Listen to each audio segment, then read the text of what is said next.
Bollywood actress Divya Bharti की मौत के बारे में किसको भला ना पता है, सबको पता है। आपको भी पता होगा। पर मैं आपको ये कहना चाहता हूँ कि बस ये छोटा सा है, बस आपको बता देना चाहता हूँ उनकी मौत को काफ़ी सारे सवालों के बीच दबा दिया गया, जिसकी शायद किसी को कोई उम्मीद नहीं थी कि वो इतना अचानक से ऐसे ही चले जाएंगे, और जो एक हिस्ट्री के साथ साथ एक मिस्ट्री भी बन जाएगा। उस दिन वो 5th फ्लोर से गिर के उनकी जान चली गई, लेकिन उस रात सारे के सारे प्लॉट, सारे के सारे वो वहाँ पे जो पार्किंग होता था वहाँ पर एक भी गाड़ी नहीं थी। उनके मौत के इन्वेस्टिगेशन के दौरान ही उनकी मेड की मौत हो गई। वो भी सुइसाइड था या फिर को क्या था, उससे भी पुलिस ने पूरी तरह से जांच नहीं की। अगर ये सुइसाइड नहीं था, अगर ये मर्डर नहीं था, अगर ये एक्सीडेंटल फॉल था, तो इन्वेस्टिगेशन को 5 साल क्यों लग गए? आपको लगता नहीं कि इस केस को किसी भी तरह का मजाक बना के रखा गया था? अगर उसी रात मौत हुई तो उनके पति साजिद नाडियाडवाला कहाँ गए थे? एक सेलिब्रिटी होने के बावजूद इतना अनकंफर्टेबल प्लेस में कैसे रह सकती थी वो, जहाँ पे कोई खिड़की नहीं थी, दरवाजे नहीं थी। वो अक्सर वहाँ पे बैठा करती थी। कोई कहता है वैसे ही एक्सीडेंटल से वो गिर गई। ऐसा क्यों होगा? कोई रसोई के बालकोनी में रात के 11:30 बजे क्यों बैठेगा? और रात के 11:30 बजे कौन आता है कस्ट्यूम डिज़ाइन के बारे में बात करने के लिए? नित्तालुल्ला और उनके हस्बैंड आए थे। कोई कहता है साजिद वहाँ पे शामिल था, कोई कहता है साजिद वहाँ पे मौजूद नहीं था, वो घर पे नहीं था। कोई कहता है कि वो उसी दिन ही प्लॉट खरीदा था, वही प्लॉट, वही मुंबई वाला जो तुलसी अपार्टमेंट। कोई कहता है कि वो कब से लिया था और वो वहीं पे ही रहते थे। उनके माँ बाप के जो घर था मुंबई में, अर्चना कुटीर, वहाँ पे नहीं रहते थे वो, क्योंकि उनकी शादी होने के बाद ही वो वहाँ पे शिफ्ट हो गए थे। और कोई कहता है कि वो मुंबई में एक नेपच्यून बिल्ला पाल ले, वहाँ पे रहने वाले थे, लेकिन किसी कारण वो वहाँ पे नहीं रहे, वहाँ पे शिफ्ट हो गए। ये कैसे हो सकता है?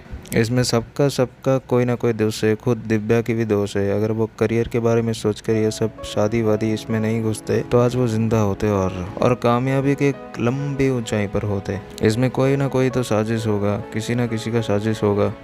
उनके पति हो, उनके घर वाले हो, या फिर उनके कोई दोस्त, उनके रिश्तेदार, कोई ना कोई तो हो सकता है ना इसके पीछे। अगर ये साजिश वाला मौत है, एक्सीडेंट अगर नहीं है तो, और उनकी मौत को लापरवाही से नज़रअंदाज किया गया, क्योंकि इसमें बॉलीवुड इंडस्ट्री का भी कोई किसी का हाथ हो सकता है। क्योंकि उनकी मौत के बाद उन्हें इस तरह से भूल गया इंडस्ट्री ने, किसी ने उनको ट्रिब्यूट तक नहीं दिया। आज तक भी किसी अवार्ड फंक्शन में या फिर उनके बर्थडे पर, उनके डेथ एनिवर्सरी पर कोई भी विश नहीं करता। सोशल मीडिया पे उनकी कोई भी तस्वीर वगैरह नहीं लगता है ऐसे कि उनके मौत के पीछे पूरी बॉलीवुड इंडस्ट्री का ही हाथ है।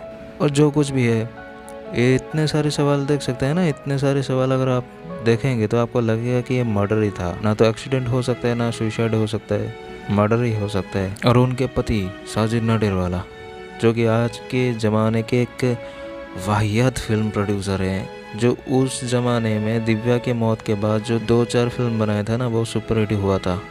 जीत हो, आंदोलन हो, वक्त हमारा है, ये सब वगैरह वगैरह। और उसमें भी वो खुद अपने पत्नी दिव्या भारती को ही कास्टिंग करने वाले थे। लेकिन मौत के बाद अचानक से सबको सब अलग अलग रिप्लेस क्यों कर दिया गया? और उनके सारे के सारे मूवी के इंट्रो में दिव्या के एक छोटी सी वीडियो क्लिप लगा था। आजकल के मूवी में क्यों नहीं लगता? नाडियाडवाला ग्रैंडसन फिल्म जो प्रोडक्शन है, आज क्यों नहीं लगता? और मौत के बाद ही उन्होंने दूसरी शादी क्यों कर ली? तो ऐसे भी बहुत सारे सवाल होंगे। और दिव्या को 19 साल थी उस वक्त, और साजिद 40 साल के लग रहे थे, क्योंकि उनके बाल भी सफ़ेद हो गए थे। और ये दिव्या की भी दोष है कि 19 साल की उम्र में ऐसी कौन सी नज़र आई साजिद में जो उन्होंने पसंद कर लिया उन्हें शादी करने के लिए। कभी आपके मन में भी ये सवाल आया होगा?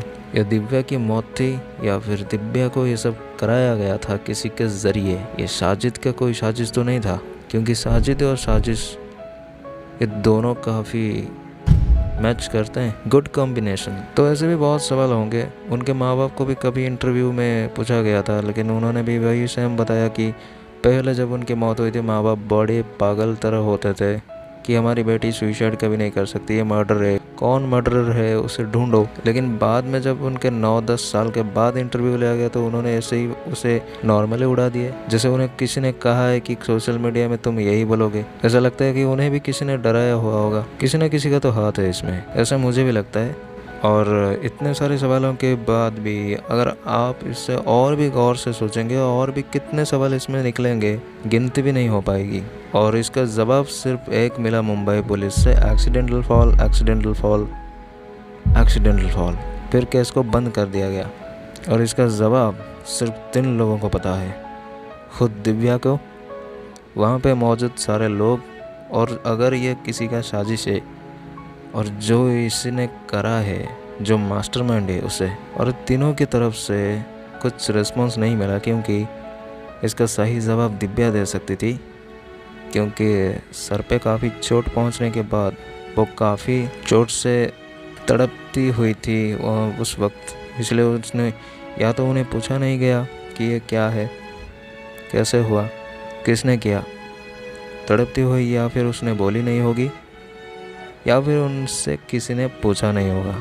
और दूसरा, जो ये सब देखे हैं, जो इसमें शामिल है, उन्होंने सही बताया नहीं होगा, या फिर जो किया है ये सब उसने कुछ बताया नहीं होगा, वो इसे मानता नहीं होगा। कुछ ना कुछ तो है, वरना यह है कि हिस्ट्री बन के रह जाता। हिस्ट्री से मिस्ट्री कैसे हो सकता है। खैर, जो भी हुआ, मरे हुए आदमी को तो हम वापस नहीं ला सकते, जो छोड़ गया वो चला गया। लेकिन अगर ये सुसाइड है या फिर एक्सीडेंट है, ये तो खुदा के वास्ते हम छोड़ देंगे। लेकिन अगर ये साजिश है तो हम उनके फ़ैन हैं, और फ़ैन की तरफ से इतना रिक्वेस्ट है ऊपर वाले को कि जो भी इसके पीछे शामिल है उसको सज़ा ज़रूर मिले और दिव्या जी को जस्टिस ज़रूर मिले।